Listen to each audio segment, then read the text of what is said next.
2 American classics out of local classrooms tonight. I believe that it's not right to even put that in a book, let alone read it to a child. Accused of corruption, Norfolk City Treasurer will take the stand. He's innocent. And changing your commute. Only Chopper 10 can take you above this project, 3 years in the making. But first, we're covering several breaking stories tonight. We're going to start in Hampton. Police say they're investigating a shooting here on Worcester Avenue near Victoria Boulevard. Around 7:30, investigators walked into a home and found a man badly hurt. He's at the hospital now. They were not ready yet to identify a suspect or a motive. Then, a stabbing investigation. Breaking news in Portsmouth here. Police say it involves at least one teen who is in the hospital. Another woman and man were also involved in the incident here on Randolph Street, but it is still not clear if they were stabbed. Officers were not prepared to release any suspect information just yet. We have a crew getting information, so stay with us as we work to get more for you. And we're on top of yet another breaking story coming in from Chesapeake. Police are investigating a hit and run that left 3 people hurt. Around 9 o'clock tonight, officers say one vehicle hit another at South Military Highway and Paramount Avenue. Medics transported all 3 people to the hospital. They expect all to survive. No information about the suspect's vehicle just yet. And a breaking story coming in from Charlotte, where protesters making it clear now that they are not happy that an officer will not face criminal charges for killing a man back in September. No peace! No peace! The shooting sparked days of protest when it happened, but controversy has ignited again after today's announcement. Dramatic videos did not show whether Keith Scott was carrying a weapon at the time the police officer opened fire, but police say he had a gun. Today, prosecutors announced that Officer Vinson acted lawfully because he knew Scott had a gun and drugs in his vehicle. Meanwhile, a police officer injured after a shooting in Raleigh is developing news tonight. Investigators say the suspect was also hurt. Police went to investigate reports of a break-in at an apartment complex this afternoon before the gunfire. Officers have not yet said how badly either person was hurt. The State Bureau of Investigations is working to learn more tonight. And it seems Mother Nature got her months mixed up. A warm day today is giving way to a wet night. Chief Meteorologist Don Slater is tracking all of it from the Super Doppler 10 Weather Center. Don? Yeah, for the past hour, we've seen some rain moving rapidly on through the region, and we could see a little pop of heavier rainfall coming up in the next hour as well. I want to show you what's going on. Now, these areas of rain that we're not seeing anything severe as far as big thunderstorms out of these, but they are moving rapidly. And, you know, some of these areas that are in kind of a darker color, kind of the orangish color, that could contain some heavier rain. And this is moving rapidly eastward at about 60 miles an hour. So we'll storm track it as it moves to the northeast toward Virginia Beach. It'll be toward downtown Norfolk, for example, at 11:48, Lansdowne in Virginia Beach by around midnight. So again, that's just to give you an idea of how rapidly these storms are moving, if you can call them storms. There are pockets, really, of heavy rain moving through the Murfreesboro and Ahoskie area, but we're not seeing evidence of lightning out of these areas for right now. Over the south side, kind of the southern portions of the south side, into the Franklin area, seeing some pockets of heavier rainfall on out to the southwest of Wakefield. Peninsula occasionally seeing a little bit of rain and a lot more rain, more widespread for the Middle Peninsula and the Northern Neck. And that's the movement of everything. As far as our chances of rain, here's what we've got going on through the overnight hours. 11 o'clock, yep, right now. 1 o'clock, 3 o'clock, but then it tapers off after that. So what else do we get instead of rain for tomorrow? Tell you in just a few minutes. Well, Huckleberry Finn, To Kill a Mockingbird, 2 American literary classics revered and reviled for decades for different reasons. Well, now a complaint about their content has forced school officials to suspend the titles from classroom use on the Eastern Shore. 10 of your size, Liz Kilmer joins us now with this story that's all new tonight. Liz? Yeah, Tom, we're told a parent filed a complaint against the novels in Accomack County. They're 2 classics that are banned in some schools across the nation for including racial slurs. Now, whether they'll be banned in Accomack, though, remains to be seen. The superintendent says there's no final decision just yet. 2 American classics temporarily pulled from school bookshelves in Accomack County. The result, according to the superintendent, of a parent filing a complaint. Right now, we are a nation divided as it is. Earlier this month, a parent went before the school board expressing concerns about racial slurs in To Kill a Mockingbird and The Adventures of Huckleberry Finn. In recorded audio from the November 15th meeting, she says her biracial son struggled getting past a page riddled with the N-word. So what are we teaching our children? We're validating that these words are acceptable, and they're not acceptable by no means. Accomack County parent of 2, Victoria Coombs, agrees. Coming from a pretty big African-American community myself, I believe that it's not right to even put that in a book, let alone read it to a child. But others say banning a classic for offensive language can be a slippery slope. I don't want to see it happen, because if you start with one racial word in a book, then you have to go on and on and on. And pretty soon you'll be burning books left and right. I mean, everybody's read it. I mean, it didn't change the difference in my views at all. You know, I'd like my son to read those books, and, you know, my daughter is mixed, and I don't have a problem. I love those books. And Catherine Glaser's kids may still get the chance to read them in Accomack schools. The complaint filed, called a request for reconsideration of learning resources, will now go before a committee, which will review the books and make a recommendation. And that committee will be made up of a principal, a librarian, a teacher, a parent, and perhaps others. It will make a recommendation to the superintendent, who tells me there's no set date on when that will happen just yet. The final decision can be appealed. I'm Liz Kilmer, 10 on your side.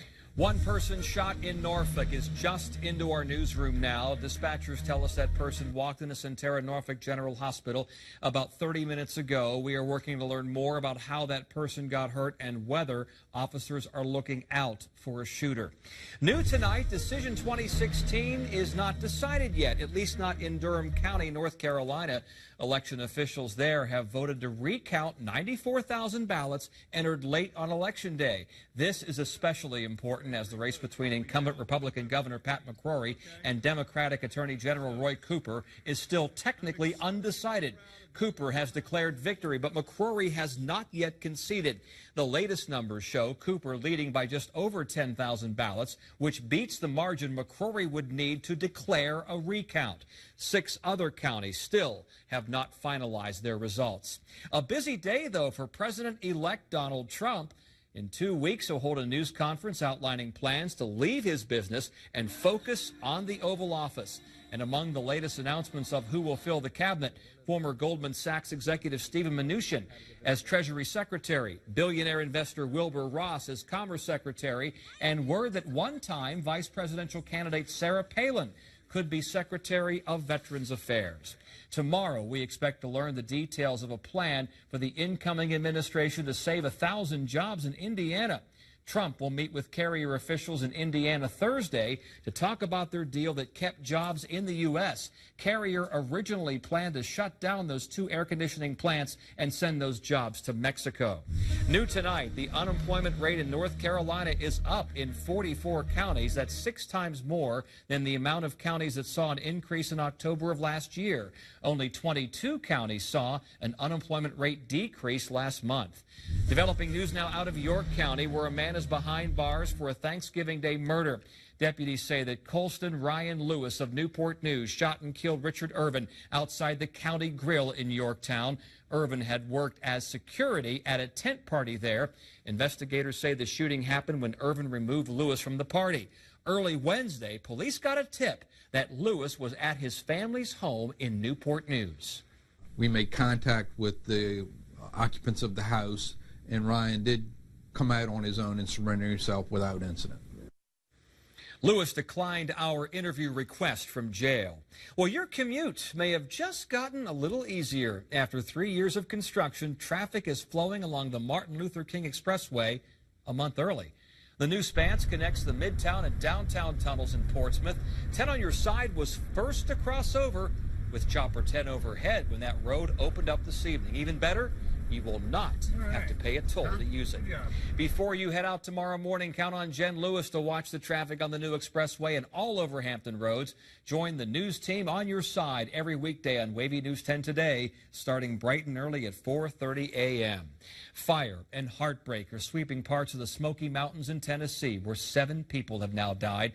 Many are still missing from wildfires that have leveled neighborhoods and businesses. So much needed rain did come through today, that caused mudslides and toppled trees. While some got away with their lives, they are remembering the family heirlooms they lost.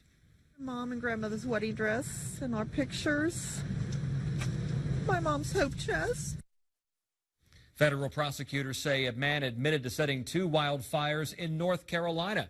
They arrested 49-year-old Keith Eugene and charged him in both fires there. Those fires in Tennessee are hitting home for a woman in Portsmouth. Kelly Ems is from Sevier County. Ems says she's devastated to see much of her hometown destroyed and is now working with a shelter in Gatlinburg and gathering donations here in Hampton Roads. Felt like a piece of my heart had just shattered, because with every picture, every video, I knew these places, I knew these people, and just to watch it unfold over a screen and be helpless of not being there to reach out. Ems plans on leaving tomorrow morning. She'll drive 8 hours to reach the shelter and says her sons will also be helping wildfire victims. Deadly storms are moving across the South. See some of the devastation left behind as Chief Meteorologist Don Slater tracks that same system. Looking ahead, Norfolk City Treasurer will take the stand in his federal corruption trial. Hear his attorney explain the decision to testify. And getting ready for Christmas, the tree at Rockefeller Center is now lit up and ready for the holidays. This is live. We're going to show you the festivities from earlier tonight.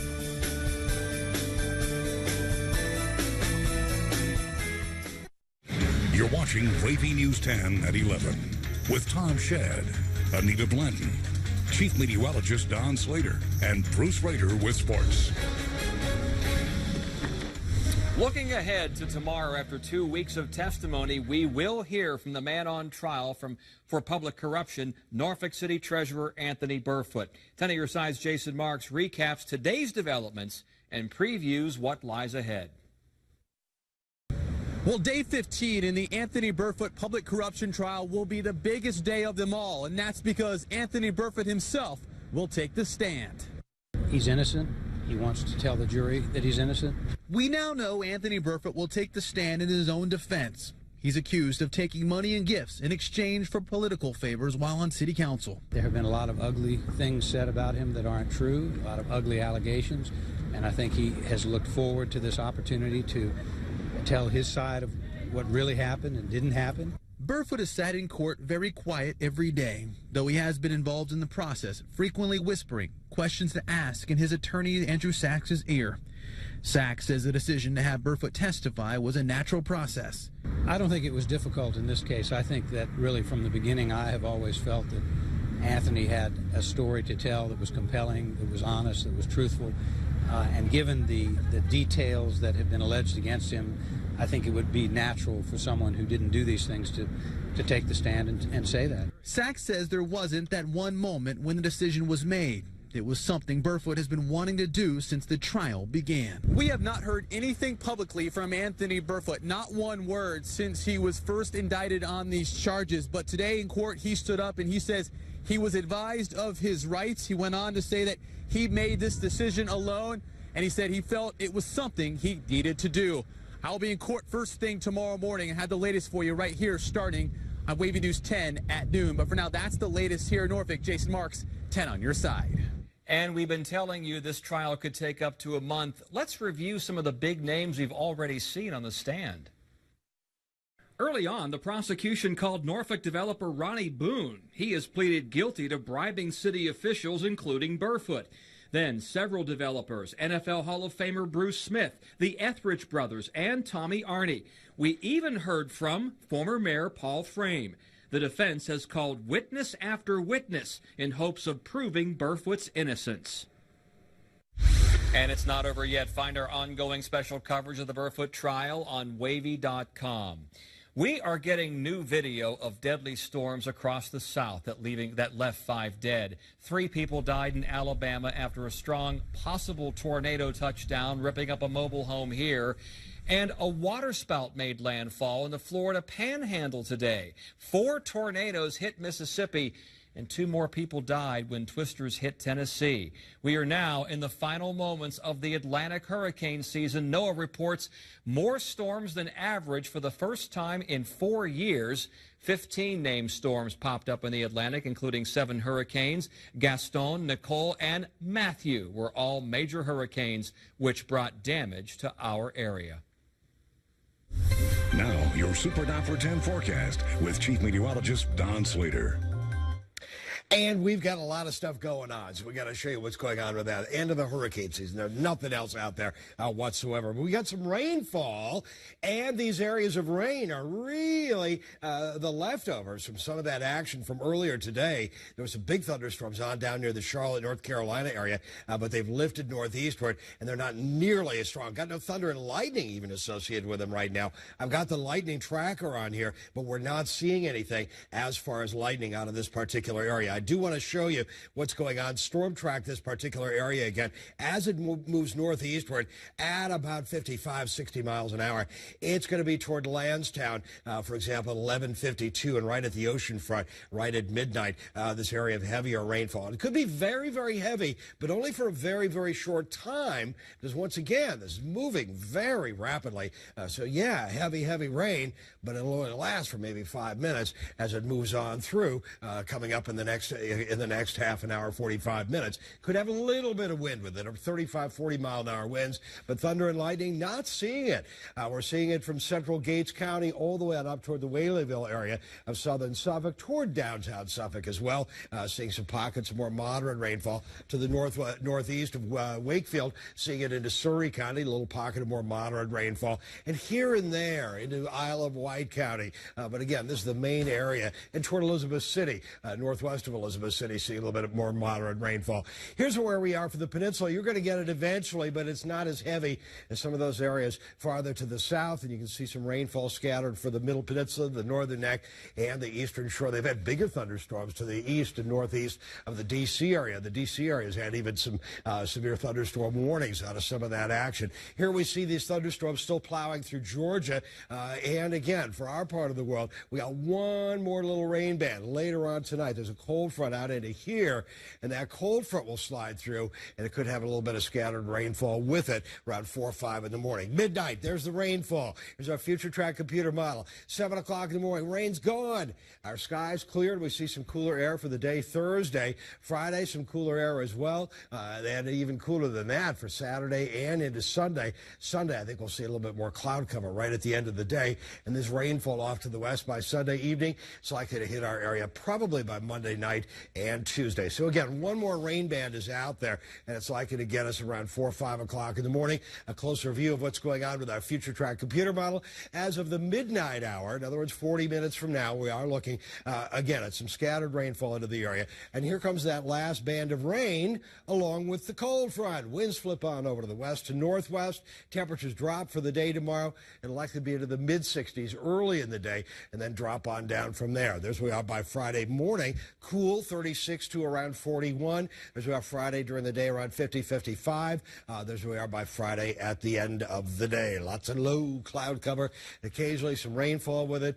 We could see a little bit of wind with some of these areas of rainfall that are moving on in the next hour or next 40 minutes or so as they move through the northeast North Carolina and the south side of the Hampton Road cities. Around 68, 69, 70 degrees into the area, and temperatures will maintain into the upper 60s around 70 through around 4 o'clock. And then that cold front comes through and it cools things down for tomorrow. Not bad, though. 66, 55, close to normal, and then a much below normal, or about 4 degrees below normal for Saturday and Sunday. WAVY News 10 at 11 continues after this commercial break. Well, if this isn't a sign that Christmas is only a few weeks away, tonight a Christmas tree lit up Rockefeller Center. 5, 4, 3, 2, 1. Spectacular. A 94-foot Gall Norway spruce now stands tall in Manhattan. It made the 140-mile trip from upstate New York down to the city. Workers spent weeks stringing more than 50,000 LED lights. Celebrities helped flip the switch as millions of you watch from home. got one of those in my living room. Virginia Tech with a thriller on the basketball court tonight. The Redskins get ready for the Cardinals. And would Old Dominion be able to rebound from the Bahamas to beat Dartmouth? Find out next on the Sports Wrap.